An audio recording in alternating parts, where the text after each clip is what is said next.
नमस्कार। मुझे आज महात्मा गांधी अ, के आश्रम से संबंधित भजनों पर आपसे बात करनी है, आपसे कुछ कहना है। महात्मा गांधी जब अफ्रीका से हिंदुस्तान लौटे, तो अहमदाबाद में, कोचरबा में और फिर बाद में साबरमती आश्रम उन्होंने बनाया और उस आश्रम में नियमित रूप से भजन हुआ करता था, जिसका कि एक गुटिका प्रकाशित हो चुका है आश्रम भजनावली के नाम से। अगर ये कहा जाए कि महात्मा गांधी के इस आश्रम भजनावली का मूलाधार सर्वधर्म समभाव है या उसकी नींव ही यही है, कि इसमें कोई अतिशयोक्ति नहीं है। इस भजनों का संग्रह सबसे पहले कैलाश खरे जी ने किया था।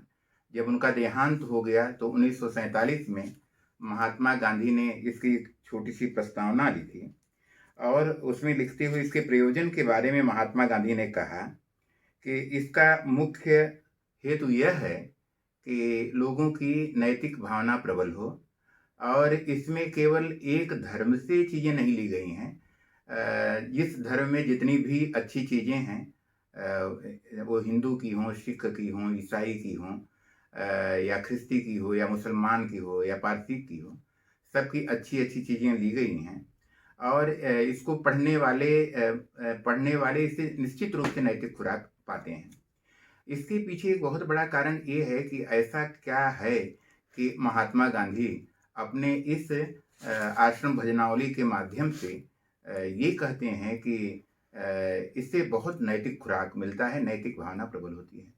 दरअसल इस समस्या का सामना महात्मा गांधी ने जब 1908 में हिंद स्वराज्य लिखा, तभी से वे इस समस्या से टकरा रहे थे। दरअसल ये हमारे आधुनिक सभ्यता का सबसे बड़ा अभिशाप है, जिसे हम औद्योगिक सभ्यता कहते हैं या पूंजीवादी सभ्यता कहते हैं। उसका अभिशाप यह है कि यह हमें भौतिक रूप से बहुत समृद्ध बनाता है, भौतिक सुख-सुविधाएँ बहुत ज़्यादा देता है, लेकिन सबसे ज़्यादा कमज़ोर ये बनाता है हमें नैतिक रूप से। नैतिक भावना हमारी बहुत कमज़ोर कर देता है। दरअसल हम जितनी अधिक भौतिक सुविधाओं के आदी हो जाते हैं, उतना ही कहीं न कहीं हमारा जो नैतिक व्यक्तित्व है, वो कमज़ोर हो जाता है। इसलिए महात्मा गांधी इसे एक नैतिक भावना को प्रबल करने के लिए और भौतिक जो चीज़ें हैं, उन पे संयम रखने के लिए इन भजनों का संग्रह किया था। इसमें जो एक महत्वपूर्ण बात है कि इस भजनों में, जैसा कि मैंने कहा कि इन भजनों में सबसे पहले एक बौद्ध मंत्र होता था, जिसका नाम है सद्धर्म पुंडरीक सूत्र। बड़ा रोचक होगा अगर बाबा साहब अम्बेडकर और महात्मा गांधी के बौद्ध धर्म के प्रेरणा स्रोतों का अध्ययन किया जाए, तो बाबा साहब अम्बेडकर जो बौद्ध धर्म या कहिए पंथ के जो सूत्र थे, बुद्धम शरणम गच्छामि, संघम शरणम गच्छामि, धम्मम शरणम गच्छामि, ये सूत्र पंथ का जो सूत्र था, उससे बहुत ज़्यादा प्रेरित थे। लेकिन महात्मा गांधी ने जिस सद्धर्म सूत्र की मदद ली, वो सूत्र है जो कि चीन में गया था, जो कि जापान में गया था, जो कि कोरिया में गया था। अब उसका मुख्य हेतु ये है कि मनुष्य पशु के स्तर से शुरू करके कैसे वो इंसान के स्तर को पार करते हुए बोधिसत्व और बुद्धत्व को प्राप्त करता है और कैसे वह पूरी मनुष्य जाति से प्रेम कर सकता है, कैसे वह पूरी मनुष्य जाति के कल्याण के लिए करुणा का स्रोत बहा सकता है। ये सद्धर्म पुंडरीक सूत्र का मूल मंत्र है। तो महात्मा गांधी जी ने इससे प्रेरणा ली थी और जो सूत्र है वो जापानी सूत्र है। उसका अगर चाहूँ तो मैं उसे सुना भी सकता हूँ। वो सूत्र है नम म्यो हो रेंगे कयो, ये जापानी शब्द है। तो ये इसके बाद 2 मिनट का मौन होता था। फिर एक बहुत बड़ा हिस्सा इसका आश्रम पदावली का संस्कृत से जुड़ा हुआ है, बहुत बड़ा हिस्सा है और इसमें सबसे पहले ईशावास्य उपनिषद का एक श्लोक पढ़ा जाता था, ईशावास्यमिदं सर्वं यत्किंचित् जगत्याम जगत। और इसके बाद बहुत सारे उपनिषदों की अच्छी-अच्छी बातें, कठोपनिषद है, छांदोग्य उपनिषद है, क्या कहते हैं, तैत्तिरीय उपनिषद है। इसके अलावा पांडव गीता, मुकुंदमाला, द्वादश पंजरिका स्रोत, और सरस्वती गणेश वंदना, गुरु वंदना वगैरह वगैरह। सबसे महत्वपूर्ण बात जो मैं कहना चाहूँगा गांधी जी के इस संग्रह में, भजनावली संग्रह में, कुछ ऐसी बातें उन्होंने जोड़ी हैं जिनका संबंध महाभारत से है और जिनका संबंध सुभाषितों से है। एक तो ये है कि न त्वहम कामये राज्यम न स्वर्गम न पुनर्भवम कामये दुख तप्ता नाम प्राणी नाम आर्तिनाशनम। माने मनुष्य का कल्याण ही सबसे बड़ा धर्म है। और महाभारत के उस हिस्से को बहुत महत्व दिया महात्मा गांधी ने, जिसमें ये कहा कि ये जो सत्य है, अहिंसा है, अस्तेय है, शौच है, इंद्रिय निग्रह है, ये जो सामाजिक धर्म है, ये मनुष्य जाति के हैं। इसी तरह से अकाम है, क्रोध है, लोभ है, भूत प्रिय हितेश, पूरी प्रजाति से प्रेम है और करुणा है। ये केवल एक वर्ण के धर्म नहीं है, ये मनुष्य मात्र के धर्म है। गीता का जो दूसरा अध्याय है जिसमें कि स्थित प्रज्ञ लक्षण है, उसको महात्मा गांधी ने बहुत ज़्यादा महत्व दिया। इसका तीसरा जो महत्वपूर्ण हिस्सा है कि हिंदुस्तान में बहुत सारे मुसलमान रहते हैं, और जब वो दक्षिण अफ्रीका गए, महात्मा गांधी तो एक मुस्लिम का ही केस लड़ने गए थे, तो उन्होंने ये देखा कि एक बहुत बड़ा जो हिस्सा है जो अरब से जुड़ा हुआ है, तो कुरान का हिस्सा लिया, और कुरान का वो वाला हिस्सा लिया जो कर्मकांड से जुड़ा हुआ नहीं है। कुरान का वो वाला हिस्सा लिया जो हमारे यहाँ ईश्वर के गुणों से मिलता है कि वो ईश्वर बड़ा मेहरबान है, ईश्वर बहुत रहम वाला है, और वही परम कृपालु है, वही पालक है, पोषक है, उद्धारक है, निर्णायक है, और जिन लोगों को अच्छी राह पे चलाता है उनके हमें पीछे चलने की प्रेरणा दे हो, इस तरह से लिया। माने इसे अल फातिहा कहते हैं कुरान में, और सूरा अल से लिया। सूरा अल में ये है कि ईश्वर एक है और उसको किसी ने पैदा नहीं किया है, और उसका कोई माता नहीं है, कोई पिता नहीं है, और उसकी बराबरी का कोई नहीं है। ये उन्होंने सूरा अल से लिया। लेकिन एक बात ध्यान रखना बहुत जरूरी है कि जैसा कि मैंने कहा कि कुरान शरीफ के कर्मकांड को नहीं लिया उन्होंने। जब इस बात को हम सूफियों के साथ रखेंगे, क्योंकि महात्मा गांधी के भजन आश्रम भजनावली में 4 छंद ऐसे हैं जो सूफियों से रिलेटेड हैं, संबंधित हैं। तो उसको पढ़ने के बाद आपको ये पता चलेगा कि जो है महात्मा गांधी कर्मकांड में विश्वास नहीं करते थे। और मैं चाहता हूं कि मैं उसकी कुछ लाइनें आपको सुनाऊं। अगर है शौक मिलने का तो हरदम लौ लगाता जा, जलाकर खुद नुमाई का भस्म तन पर लगाता जा, मुसल्ला छोड़ तस्बीह छोड़ किताबें डाल पानी में, पकड़ दस्त तू फरिश्तों का गुलाम उनका कहाता जा, न मर भूखा न रख रोजा, न जा मस्जिद न कर सिजदा, वजू को तोड़ दे कूजा, शराबे शौक पीता जा, न हो मुल्ला न हो बहमन, दुई को छोड़ कर पूजा, हुक्म है शाह कलंदर का अनल हक तू कहाता जा। तो मैं ये कह रहा हूं कि उन्होंने सूफियों की वो बातें ली जो कि क्या कहते हैं, हमारे मन को मुक्त करती हैं रिचुअल्स से, कर्मकांड से। इसी तरह से पारसियों का बहुत बड़ा धर्म, हमारे हिंदुस्तान में भी बहुत सारे पारसी हैं, उसका एक बहुत बड़ा हिस्सा नहीं, बहुत बड़ा तो नहीं कहूँगा, एक छोटा सा हिस्सा जरथुस ग्रंथ से लिया उन्होंने, और उसमें भी वही कहा कि हे और मजदा, जो सही राह है, जो नेकी की राह है, उस पर हमें चला, और जिससे कि मैं तुम्हारा गुणगान कर सकूं और हमारी जिंदगी को ताजगी बख्श और मुझे स्वर्ग का सुख दें।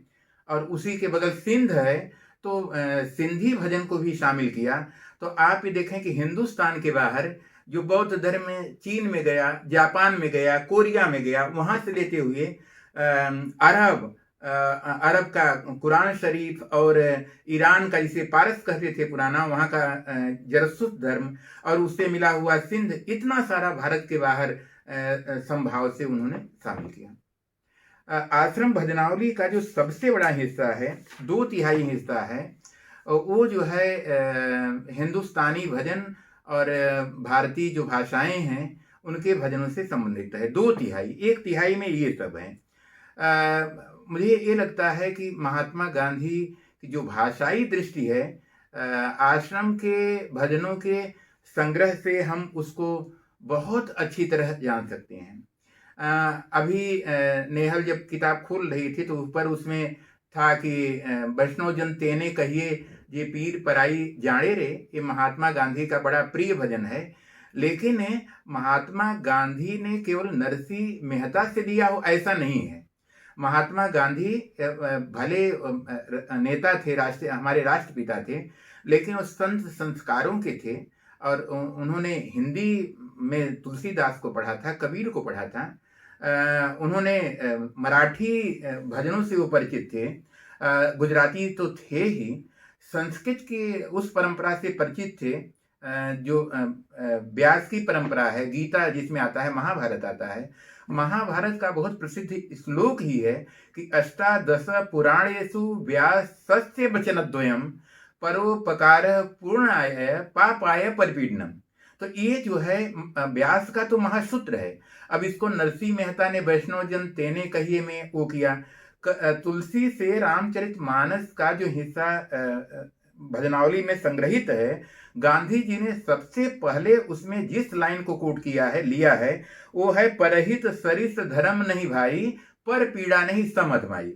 और यही बात दयाराम के यहाँ, मैं गुजराती का आएगा तो चाहता था कि वहां सुनाऊं, लेकिन मुझे यही बताना पड़ेगा कि ये दयाराम के यहाँ, नरसिंह मेहता के यहाँ तो था ही, दयाराम के यहाँ था कि वैष्णव नथी थयो तुरे, सीध गुमान मा घूमे, हरिजन नथी थयो तुरे, पर दुख देख हृदय न दांझे, पर निंदा नथी डरतो, बहाल नथी बिठल सुसाचू, हठे न हूं कर दो। तो दयाराम की भी लाइन यही है।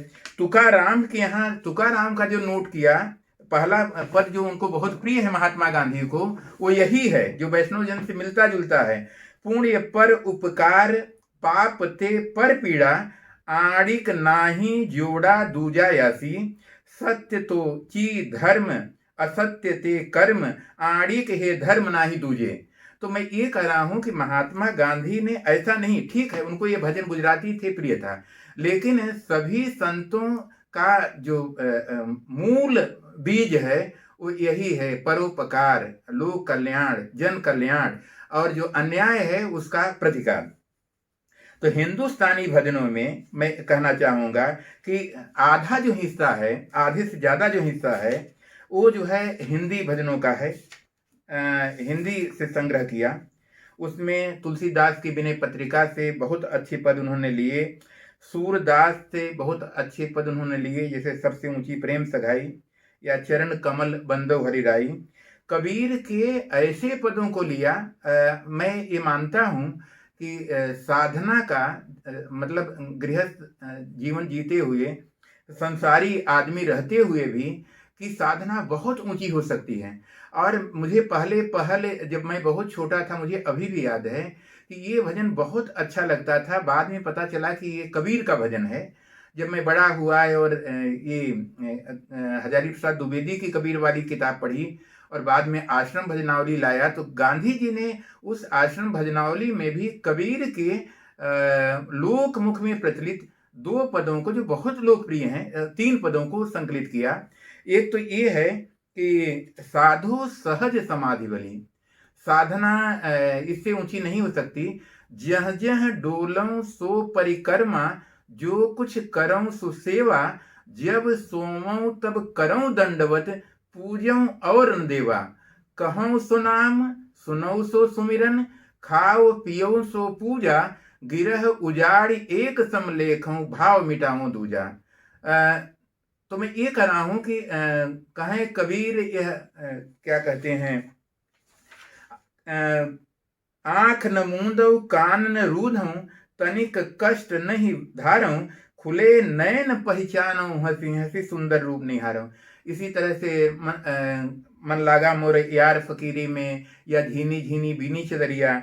फिर उन्होंने मीरा का, कमाल का, दादू का, रैदास का, अखो के हिंदी पद, जसवंत के, ब्रह्मानंद के हिंदी पद, नंददास के, प्रेम सखी के, प्रेमानंद के, गिरधर के, एकनाथ के, आनंद खन के वो पद कि जिसमें कि जो उनके भजन का भी आधार है कि राम कहो रहमान कहो को, कान कहो कोई महादेवरी, पारसनाथ कहो को ब्रह्म, सकल ब्रह्म स्वयमेवरी।